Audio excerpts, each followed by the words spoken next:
नमस्कार, मैं हूं आपके साथ इश्तियाक अहमद और आप देख रहे हैं आर्यन न्यूज़। इस वक्त का बुलेटिन की शुरुआत करेंगे उत्तराखंड से। देहरादून में 1 जुलाई से सरकारी स्कूलों में ऑनलाइन क्लासेस शुरू हो जाएगी। गर्मी की छुट्टी के बाद 1 जुलाई से स्कूलों को खोलने के लिए तैयारियां चल रही है, लेकिन सिर्फ अध्यापकों के लिए ही स्कूल खोले जाएंगे, क्योंकि जो क्लासेस होंगी वह ऑनलाइन होगी। और विद्यालय शिक्षा महानिदेशक विनय शंकर पांडे ने दी जानकारी। कोविड-19 के मामलों में कमी आने के बाद ये फैसला लिया गया है।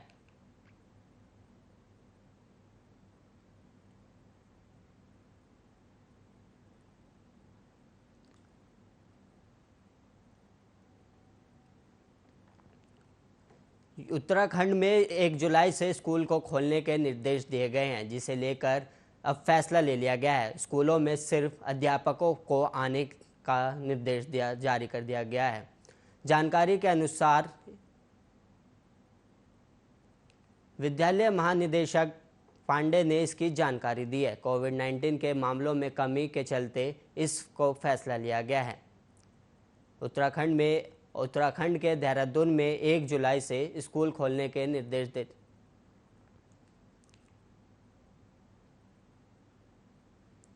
महंगाई को देखते हुए प्रदेश सरकार अब जनता को राहत देने के लिए पेट्रोल डीजल पर टैक्स कम करने पर विचार कर रही है।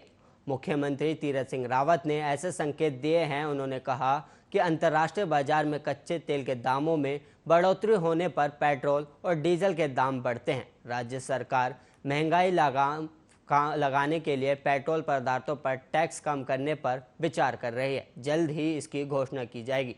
उपचुनाव के लिए सीट के चयन को लेकर पूछे गए सवाल पर मुख्यमंत्री ने कहा कि चुनाव कहां से लड़ना है ये केंद्रीय नेतृत्व करेगा। जहां से आदेश होगा वहां से चुनाव लड़ेंगे। मुख्यमंत्री ने बताया कि कई विधायक अपने यहां से चुनाव लड़ने की पेशकश कर रहे हैं।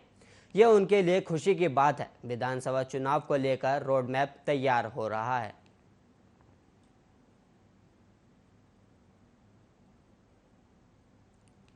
उत्तराखंड में चारधाम यात्रा को लेकर राज्य सरकार ने यू टर्न लिया है।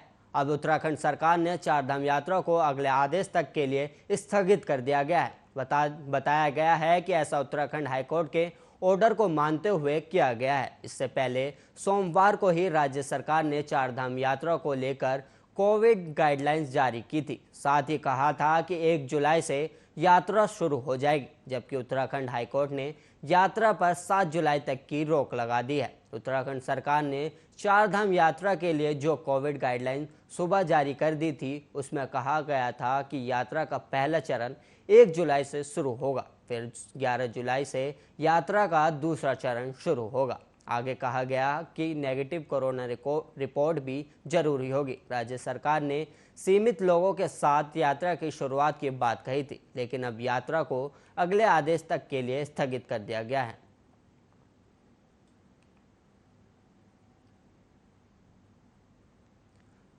देहरादून उत्तराखंड में नेता प्रतिपक्ष कौन होगा, इसको लेकर तस्वीर साफ हो गई है। कांग्रेस के प्रदेश अध्यक्ष प्रीतम सिंह उत्तराखंड के अगले नेता प्रतिपक्ष होंगे। आज शाम उनका नाम औपचारिक ऐलान किया जाएगा। बता दें कि उत्तराखंड में नेता प्रतिपक्ष के चयन को लेकर दिल्ली में बैठक बुलाई गई थी। उत्तराखंड कांग्रेस के कई विधायक और प्रदेश अध्यक्ष प्रीतम सिंह सोमवार को दिल्ली पहुंचे थे। दिल्ली में हुई बैठक में नेता प्रतिपक्ष के लिए प्रीतम सिंह के नाम पर मुहर लगी है। बैठक में उत्तराखंड प्रभारी देवेंद्र यादव भी मौजूद रहे।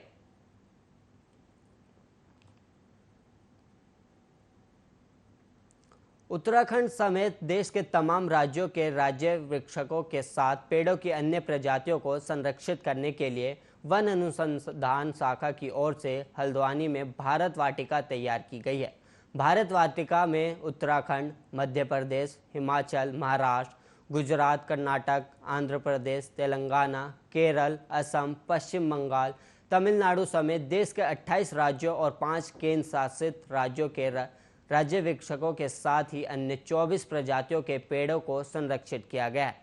वन अनुसंधान शाखा के निदेशक और मुख्य वन संरक्षण संजीव चतुर्वेदी के मुताबिक भारत वाटिका में महाराष्ट्र और चंडीगढ़ के राज्य आम, राजस्थान और तेलंगाना के खेजारी, गुजरात, मध्य प्रदेश के बरगद, बिहार, हरियाणा और उड़ीसा के ब्रिक्स बरगद, बिहार, हरियाणा, उड़ीसा के पीपल, केरल और तमिलनाडु के नारियल, असम और अरुणाचल के होलोंग, छत्तीसगढ़ और झारखंड के शाल, उत्तराखंड के बुरांस, उत्तर प्रदेश के अशोक, पश्चिम बंगाल के चितवन, तेलंगाना के जामी, आंध्र प्रदेश के नीम, हिमाचल के देवदार, लक्षद्वीप के ब्रेडफ्रूट और कर्नाटक के चंदन के पेड़ लगाए गए हैं। इन वृक्षकों के अलावा भारत वाटिका में पीपल, सीता, अशोक, चिनार, चंदन, देवदार, रोडोर, एंड्रन, व्हाइट टीक समेत कई अन्य जातियों के भी वृक्षक हैं। इसके अलावा वन अनुसंधान शाखा के वैज्ञानिक तुलसी की 15 प्रजातियों के साथ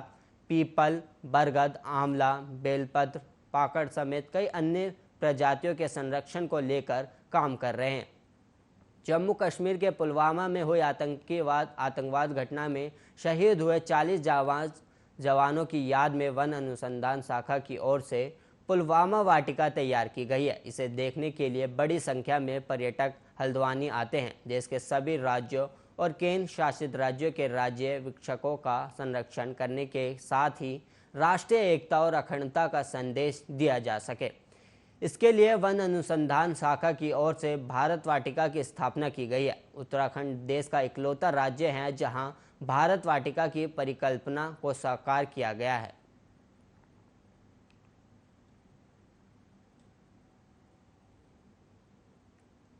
सेब और राजमा के बाद उत्तराखंड की हर्षिल घाटी में कश्मीर के केसर की खुशबू भी बिखरेगी। उद्यान विभाग से जिला योजना से घाटी के 5 गांव में केसर की खेती को बढ़ावा देने की योजना बनाई गई है। पिछले साल हर्षिल घाटी में कुछ काश्तकारों को ट्रायल के लिए केसर के बीज दिए गए थे, जिसके सकारात्मक परिणाम सामने आए हैं। इसी से उत्साहित होकर उद्यान विभाग ने घाटी के सुक्की, झाला, मुकब्बा, पुराली, ओके, जसपुर गांव में केसर की खेती को बढ़ावा देने की योजना बनाई है, जहां कुल 38 काश्तकारों को योजना का लाभ दिया जाएगा। लगभग 35 से 37 नाली भूमि पर केसर की खेती होगी। विभाग इस योजना को धरातल पर उतारने के लिए जम्मू और कश्मीर के शेरे कश्मीर कृषि विज्ञान और प्रौद्योगिकी विश्वविद्यालय का सहयोग ले रहा है। औषधि गुणों से भरपूर केसर या जाफरान को पूरी दुनिया का सबसे महंगा मसाला माना जाता है। देश में भी केसर की कीमत प्रति ग्राम कीमत 100 से 400 रुपये के बीच है। ऐसे में हर्षिल घाटी के काश्तकार केसर की खेती की तरफ उन्मुख होते हैं, तो इससे निश्चित ही उनकी आय में वृद्धि होगी। साथ ही कई बार मौसम के प्रतिकूल होने के चलते सेब की फसल बर्बाद होने की स्थिति में केसर की खेती लाभकारी साबित होगी।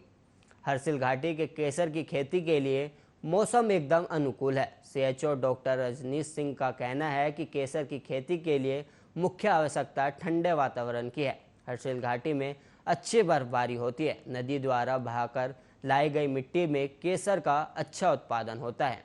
हिमालय क्षेत्र होने के चलते हर्षिल घाटी में भी ऐसी ही मिट्टी है।